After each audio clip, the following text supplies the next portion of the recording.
शिव शिव शिव शिव शिव शिव शिव शिव शिव शिव.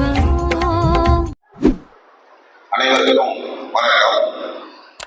என்னுடைய பேரு உண்மை அஸ்ட்ரோ செல்வராம், திருச்சி மாவட்டம் முசிறி தாலுகா.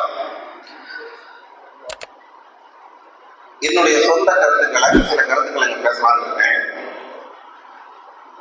இப்போ இந்த ஜோதிடம் ஜாதகம் அப்படின்றது எதுக்குன்னு பாத்தீங்கன்னா, தயவு செஞ்சு என்னுடைய கருத்துக்களை விருப்பப்பட்டவங்க எடுத்துக்கலாம், விருப்பம் இல்லாதவங்க விட்டுறலாம், ஆர்குமெண்ட் வேண்டாம். இந்த ஜோதிடம் ஜாதகம் அப்படின்றது எதுக்குன்னு பாத்தீங்கன்னா, நம்ம தலையெழுத்து என்னன்னு தெரிஞ்சுக்கிட்டு அதுக்கு தகுந்த மாதிரி வாழ்றதுக்கு தான். மொத்த தலையெழுத்தை மாத்துறது கிடையாது.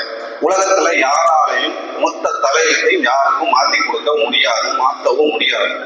சரி, அப்ப தலையெழுத்தை மாற்ற முடியாது அப்படின்னா இந்த கோயில் வழிபாடு பரிகாரம் எதுக்கு அப்படின்ற ஒரு கேள்வி வரும். இப்போ ஒருத்தருடைய ஜாதக தகுதி என்னவோ அதுக்குள்ளதான் நல்லது கெட்டது ரெண்டுமே நடக்கும். இப்போ உதாரணமா சொல்லணும்னா, ஒருவர் மாசம் அதாவது 100 ரூபாய் சம்பாதிக்கணும் அப்படின்னு விதி இருக்கு அப்படின்னா, கோயிலுக்கு போனாலும் போகலைனாலும் வழிபாடு பண்ணாலும் பண்ணலைனாலும் பரிகாரம் பண்ணலைனாலும் 500 ரூபாய் சம்பாதிப்பாங்க. ஏன்னா அவங்க வாழ்ந்தாங்க. அதே ஒரு கோயிலுக்கு போய் வழிபாடு பரிகாரம் எல்லாம் செஞ்சா 900 ரூபாய் சம்பாதிப்பாங்க. ஏன்னா அவருடைய தலையிலிருந்து 100 ரூபாய் சம்பாதிக்கணும் தான், 1000 ரூபாய் தொட முடியாது. அதே மாதிரிதான் லட்சத்துக்கும் கோடிக்கும். இவ்வளவுதான் ஜாதக தகுதிக்குள்ளதான் நல்லது கெட்டது எல்லாமே நடக்கும். ஜாதக தகுதியை மீறி எவ்வளவு வழிபாடு பரிகாரம் பண்ணாலும் தகுதியை மீறி எதுவும் நடந்துடாது. சரி, இதை நான் சொல்லணும்னு நினைச்சேன், நான் சொல்றேன். இப்போ நிறைய பேர் எல்லாம் நிறைய விஷயங்கள் பேசிட்டாங்க. இப்போ எந்த லக்னத்துல பிறந்திருந்தாலும் சரி, 4ஆம் வீட்டுக்கு செவ்வாய் சம்பந்தப்பட்டுச்சுன்னா அந்த 4ஆம் வீட்டோட பலன் என்ன? மண், மனை, பூமி, வீடு, வண்டி, வாகனம், அம்மா, தாய் சம்பந்தப்பட்ட எல்லா விஷயமே ஏதோ மைனஸா தான் இருக்கும். இதுக்கு காரணம் என்ன? நான் இப்படியே சொல்லிட்டு இதை நீங்க மனப்பாடமா பண்ண வேண்டிய அவசியமே இல்லை. ஜோசியத்தை பொறுத்த வரைக்கும் புரிஞ்சு படிச்சாதான் ஜோசியம் சொல்றது சரியா இருக்கும். பாட்டு வர்றவங்க படிச்சுக்கலாம், எல்லாத்துக்கும் பாட்டு வராது. எனக்கெல்லாம் பாட்டு தெரியாது, நான் தொழில்முறை ஜோசியர் தான். என்னால பாட்டு படிக்கிறவங்க எனக்கு திறமை கிடையாது. நான் ரூல்ஸை தான் மைண்ட்ல வச்சு சொல்லிட்டு இருக்கேன். புரிஞ்சு படிச்சா எல்லாமே ஈஸி. இப்போ இதை எப்படி ஞாபகம் வச்சுக்கணுன்றதையும் சொல்றேன்னு கேட்டுக்கங்க. இப்போ எந்த லக்னத்துல பிறந்தாலும் சரி, 4ஆம் வீட்டுக்கு செவ்வாய் சம்பந்தப்பட்டால் கண்டிப்பா 4ஆம் வீட்டு பலன் மைனஸா தான் இருக்கும். இப்போ சிம்ம லக்னத்தை ஒருத்தர் பிறந்துறாரு, 4ல செவ்வாய் ஆட்சியாவே இருக்காரு. இப்ப 4ஆம் வீட்டு பலன் சூப்பரா தானே இருக்கணும். 4ஆம் வீட்டு பலன் இருக்கும், ஆனா சூப்பராலாம் இருக்காது. எவ்வளவு பெரிய பங்களாவே இருந்தாலும் வீட்டுல நிம்மதின்றது இருக்காது. அதுக்கு என்ன காரணம்னு பாத்தீங்கன்னா, காலபுருஷ லக்னத்துக்கு 4ல செவ்வாய் நீச்சமாகிறாரு. அப்போ எந்த லக்னத்துல பிறந்திருந்தாலும் சரி, 4ல செவ்வாய் இருந்தாலும் சரி, 4ஆம் வீட்டை பார்த்தாலும் சரி, 4ஆம் வீட்டோட பலன் மைனஸா தான் இருக்கும்.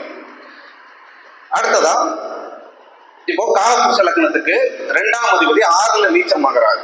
அப்போ எந்த லக்னமா இருந்தாலும் சரி, சரி இப்போ ஃபர்ஸ்ட் இது இன்னொன்று சொல்லிடுறேன். எந்த லக்னமா இருந்தாலும் 4ஆம் வீட்டுக்கு செவ்வாய் சம்பந்தப்பட்டா அந்த பலன் உண்டு. லக்னாதிபதி 4ஆம் வீட்டுக்கு சம்பந்தப்பட்டாலுமே கூட, 4ல இருந்தாலுமே கூட சுகவாசியா இருப்பாங்க. ஆனா முழுமையான அந்த சுகம் அப்படின்றது வாழ்க்கையில இருக்காது. ஏன்னா காலபுருஷ லக்னாதிபதி செவ்வாய், அந்த செவ்வாய் 4ல நீச்சமாகிறாரு. அப்போ எந்த லக்னத்துல பிறந்திருந்தாலும் லக்னாதிபதி 4ல இருந்தாலும் மைனஸ் தான். அந்த வீடு சம்பந்தப்பட்ட விஷயத்துல எப்பவுமே குறை இருந்துகிட்டே தான் இருக்கும். இப்போ அடுத்ததா 2ஆம் அதிபதி இருக்குங்க. காலபுருஷ லக்னத்துக்கு 2ஆம் அதிபதி சுக்கிரன், காலபுருஷ லக்னம் மேசத்துக்கு 6ல நீச்சமாகிறாரு. அப்போ எந்த ஜாதகமா இருந்தாலும் சரி, 6ல சுக்கிரன் இருக்கிறதும் மைனஸ் தான், 2ஆம் அதிபதி 6ல இருக்கிறதும் மைனஸ் தான். இப்ப 2 6ஆம் வீட்டு பலன் என்னன்றது உங்களுக்கே தெரியும். இதே மாதிரி 12 வீட்டுக்கும் எடுத்துக்கோங்க. புரிஞ்சுதா? போதுமா? ஒண்ணு ஒண்ணா சொல்லணுமா?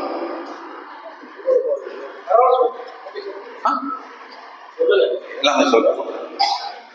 இப்போ 2ஆம் அதிபதி 6ல இருந்தா நம்ம பணம் அடுத்தவங்களுக்கு போகும்னு சொல்லுவோம். 6ஆம் அதிபதி 2ல இருந்தா அடுத்தவங்க பணம் நமக்கு வரும்னு சொல்லுவோம். இப்ப காலபுருஷ லக்னத்துக்கு 2ஆம் அதிபதி 6ல போய் நீச்சமாகிறாரு. அதனால நம்ம பணம் 2ஆம் அதிபதி 6க்கு போனுச்சுன்னா நம்ம பணம் அடுத்தவங்களுக்கு போற மாதிரி தான் வரும். அதே 6ஆம் அதிபதி 2ல இருந்தா அது நல்லது. ஏன்னா எதிரிகளோட பணம் நமக்கு வரும்னு சொல்லுவாங்க.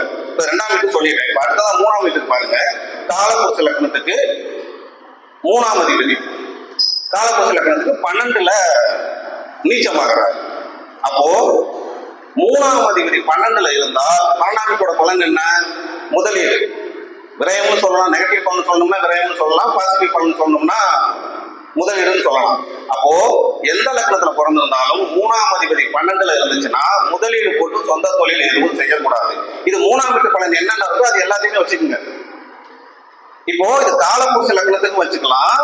இப்போ உதாரணமா பாத்தீங்கன்னா எந்த லக்னமா இருந்தாலும் சரி, லக்னாதிபதி 4ல இருந்தா 4ஆம் வீட்டு பலன் மைனஸா தான் இருக்கும். இதுல இன்னொரு விஷயம், ஒரு அதை அடுத்த டாபிக்ல சொல்றேன்.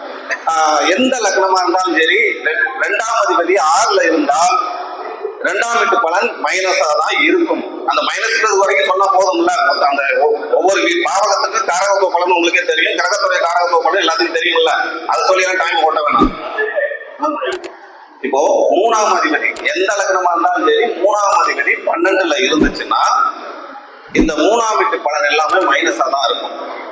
அதே மாதிரி எந்த லக்னமா இருந்தாலும் சரி, இப்ப காலபுருஷ லக்னத்துக்கு 4ஆம் அதிபதி எங்க நீச்சமாகிறாரு, காலபுருஷ லக்னத்துக்கு 8ஆம் வீட்டுல நீச்சமாகிறாரு. அப்போ 4ஆம் அதிபதி 8ல இருந்துச்சுன்னா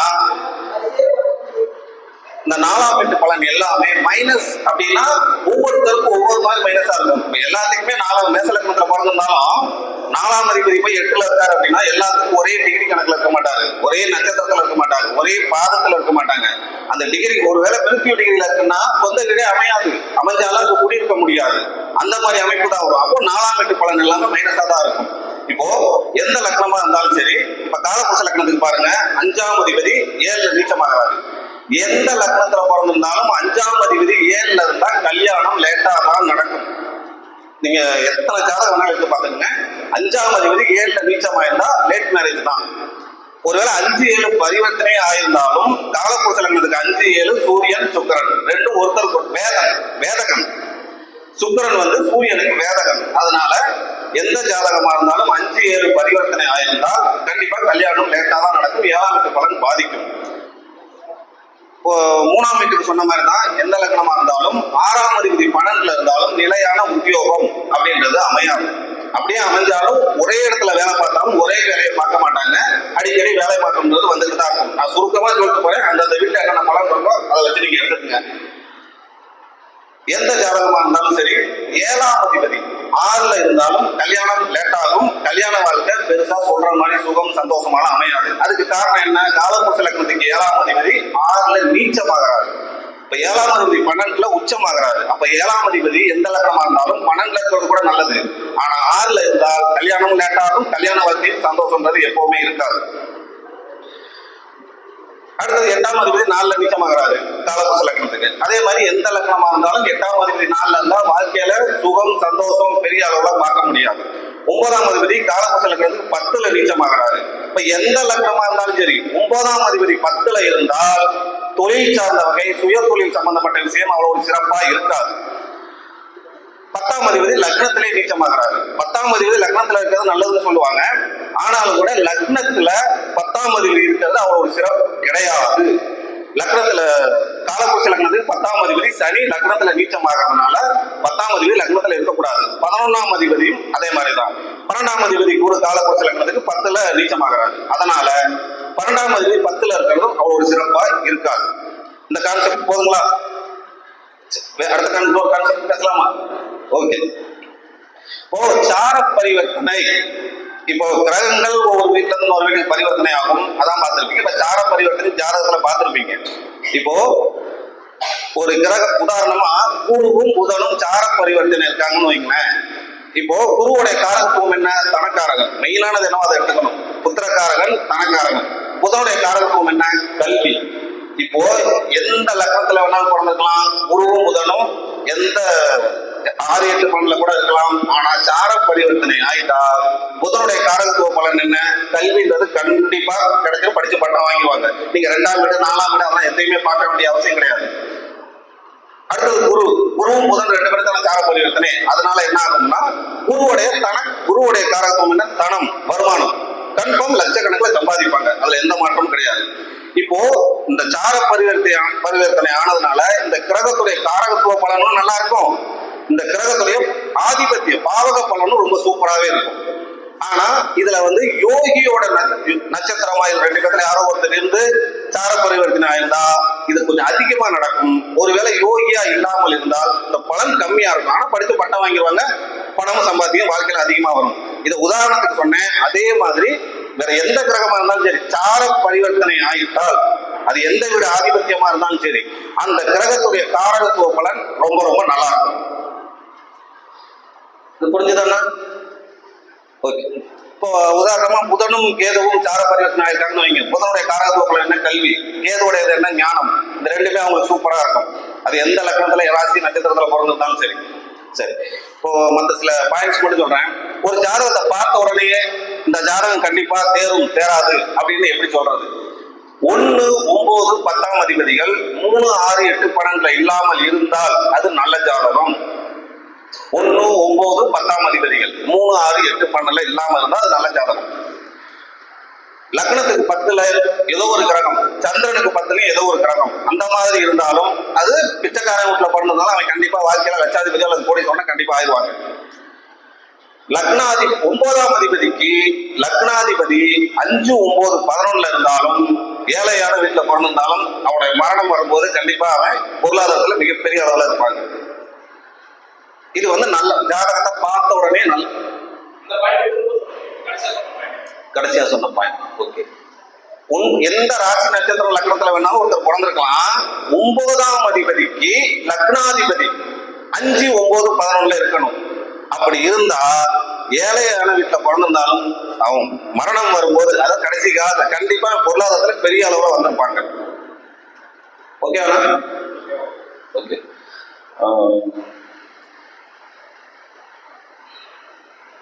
அப்புறம் இன்னொரு ரூல்ஸ் பாத்தீங்கன்னா, இப்போ யோகி அவயோகின்னு தெரியும் உங்களுக்கு. இப்ப இந்த யோகியோட நட்சத்திரத்திலேயே ஒருத்தர் ஜென்ம நட்சத்திரமா அமைஞ்சிருச்சு அப்படின்னா அந்த ஜாதகர் வாழ்க்கை கண்டிப்பா ஓரளவு நல்லா இருக்கும். அதுல எந்த மாற்றமும் கிடையாது. அவயோகியோட நட்சத்திரத்துல அமைஞ்சு போச்சுன்னா அது பணக்காரங்களாவே இருந்தாலும் அவங்க சுயமா எதையும் சாதிக்க முடியாது, பண்ண முடியாது. போதுமா? வேற எதுவும் பேசுமா? போதுமா? சரி.